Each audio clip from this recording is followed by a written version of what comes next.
সুপ্রিয় শিক্ষার্থী, আসসালামু আলাইকুম। আজকে তোমাদের সাথে আলোচনা করব হচ্ছে ঢাকা বোর্ড 2025 সালে দেখো সংখ্যা পদ্ধতি থেকে একটা অঙ্ক দিছিল। সেটা হচ্ছে যে a সমান সমান 52 দশমিকে b সমান সমান 103 অক্টাল এবং c সমান সমান a25.6c, যেটা হেক্সাডেসিমেলে ছিল। তো দেখো এই যে একটা অঙ্ক দিছে আর একটা দিছিল HTML, দুইটা অঙ্কর মতো ঢাকা বোর্ডে এত সহজ অঙ্ক কখনোই দেয় নাই। এত সহজ অঙ্ক দিছিল যে দেখো প্রথম বলছিল যে এর মান 34n হলে n এর মান নির্ণয় করতে বলছিল, আর ঘ নাম্বার ছিল এ ও বি এর পার্থক্য s যুগের মাধ্যমে নির্ণয় করতে বলছে। পার্থক্য s কিসের মাধ্যমে নির্ণয় করতে বলছে? যুগের মাধ্যমে নির্ণয় করা, এবং s ও c এর যোগফল বাইনারিতে যোগ নির্ণয় করতে বলছে। তো এখন দেখো আমরা যদি a এর মান এইখানে দেখো ঘ নাম্বার একটা মান দিছে, a এর মান 34n হলে n হচ্ছে এর মান আমাদের আছে এইখানে দশমিকে, আর এইখানে বলছে n এর মধ্যে n হলে n এর মান নির্ণয় করতে বলছে। সেক্ষেত্রে দেখো এখন আমরা যদি লিখি গ নাম্বার, যে যদি গ নাম্বার উত্তর দেই তাহলে কি আসে গ নাম্বার উত্তরে?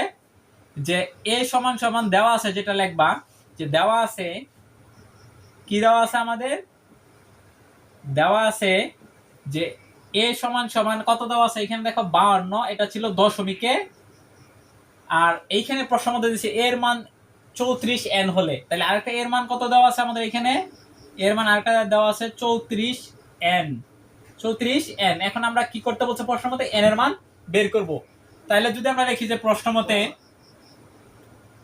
তাহলে আমরা যদি এখানে লিখি প্রশ্ন মতে কি দেওয়া আছে দেখবা, তাহলে 34n লিখবো আমরা। 34n সমান সমান 52, এটা হচ্ছে দশমিক, তাহলে আমরা এটা সমান এটা লিখলাম, এটা সমান এটা, কারণ আমরা যেহেতু n এর মান বের করতে বলছে সেক্ষেত্রে আমরা এটা সমান এটা লিখছি।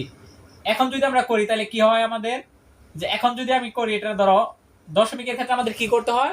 গুণাকারে লিখতে হয়। দশমিকের ক্ষেত্রে কি করবা? গুণাকারে লিখবা। কিভাবে গুণ করবা?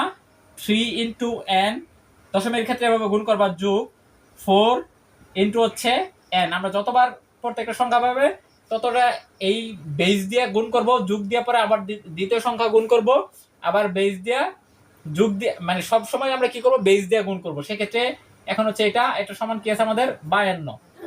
এখন দেখো এখানে আমাদের শেষের সংখ্যার মধ্যে 0, তারপরে এখানে কি বসাবো? 1। যদি এখানে আরো কোনো সংখ্যা থাকতো তাহলে এভাবে 2 দিয়ে 4 দিয়ে যাইতাম। তো সেক্ষেত্রে দেখো আমাদের দুইটা সংখ্যাই যেহেতু আছে, তাহলে আমাদের এখানে হচ্ছে 3n প্লাস 4 ইন্টু কোনো কিছুর পাওয়ার উপরে 0 থাকলে তার মান হয় 1, তাহলে এখানে কত আছে? 52। তাহলে এখন হচ্ছে যে দেখো 3n এইটুকু সমান সমান কি হয়? 4, 4 এ কে কত হবে আমাদের গুণ করলে? 4, এখানে হচ্ছে কত? 52। তাহলে বা 3n, 4 আসলে এই পাশে প্লাসের এই পাশে গেলে কি হবে?